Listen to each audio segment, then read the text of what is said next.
additional perspective on this. Let's go live to Capitol Hill. Joining us now, the ranking member on the House Intelligence Committee, Democrat Adam Schiff of Burbank. Congressman, good morning. Good to see you.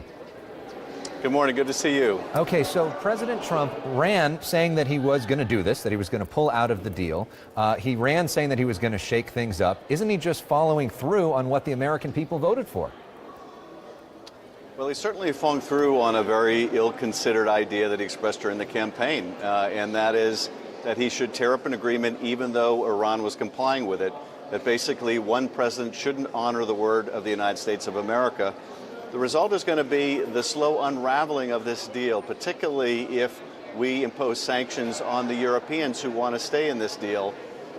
And all of this is being done without a plan B, without an alternative, without a roadmap about how we're supposed to stop the Iranian nuclear program if they resume again, because we've left the agreement. So yes, he is following through on something he said during the campaign, but it was unwise then, and it's unwise now. Meanwhile, that's not the only big breaking story overnight. We've got the situation in North Korea, 3 American prisoners now on their way home. Does the president deserve some credit for this?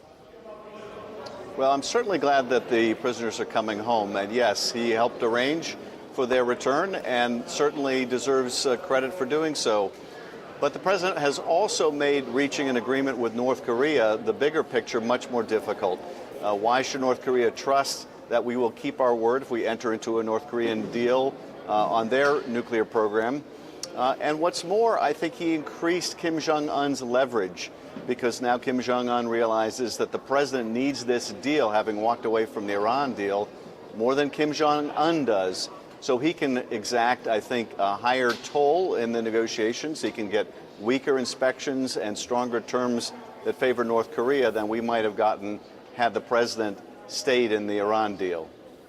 Other news overnight, there's so much to talk about, Congressman, has to do with Michael Cohen and the investigation into President Trump. As the ranking member on House Intelligence, you're really at the center of that issue. This report now from Michael Avenatti, which is Stormy Daniels' attorney, that Michael Cohen, his company was paid $500,000 from a company with ties to Russian oligarchs.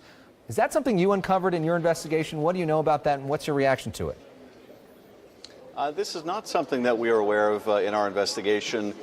Victor Veckelsberg, the Russian oligarch, did come to our attention. We had wanted to do more investigation in terms of his relationship to the Trump campaign as well as others, but the Republican majority wasn't willing to do it. And now we see part of the reason why it was so important for us to continue our investigation. We don't know what this $500,000 payment from this company tied to the Russian oligarch was about. Was it a reimbursement of the hush money for Stormy Daniels? Was it for some kind of lobbying of the Kremlin? Was it for some kind of reward, or was it for some innocent purpose?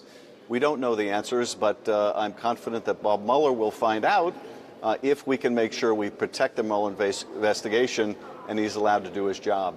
You know, there's that dossier that was unsubstantiated, but maybe you say that as being confirmed more and more. It said that Michael Cohen had met with Russians. He, of course, denies that. But what do you know about Michael Cohen? How important is Michael Cohen to this investigation right now?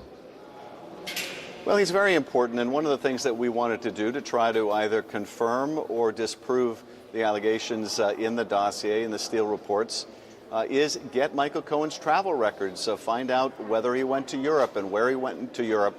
But again, the majority didn't want to know the answers, because indeed a lot of the answers we were getting were incriminating of the White House. So they attempted to shut the investigation down. Now we're continuing the investigation without them, but it's very hard without the subpoena power. But Michael Cohen, clearly a pivotal person because he was the president's fixer.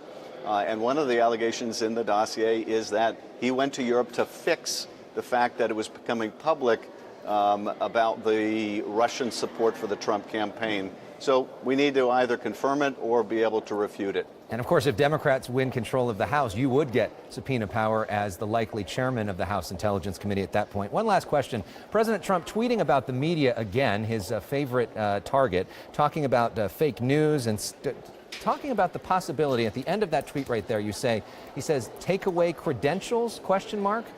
What do you make of that and this war between the President of the United States and the journalists who are covering him?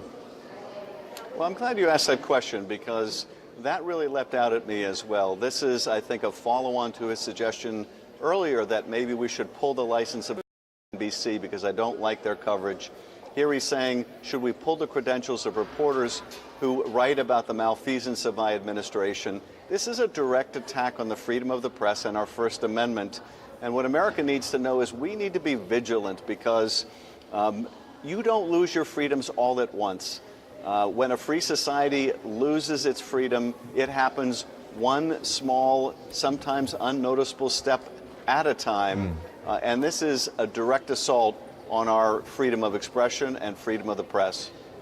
And as part of that, I think it's really important to have a conversation with our lawmakers. We're excited to invite lawmakers from both sides to share their views. And Congressman, we always appreciate you making time for us. Congressman Adam Schiff, good to see you.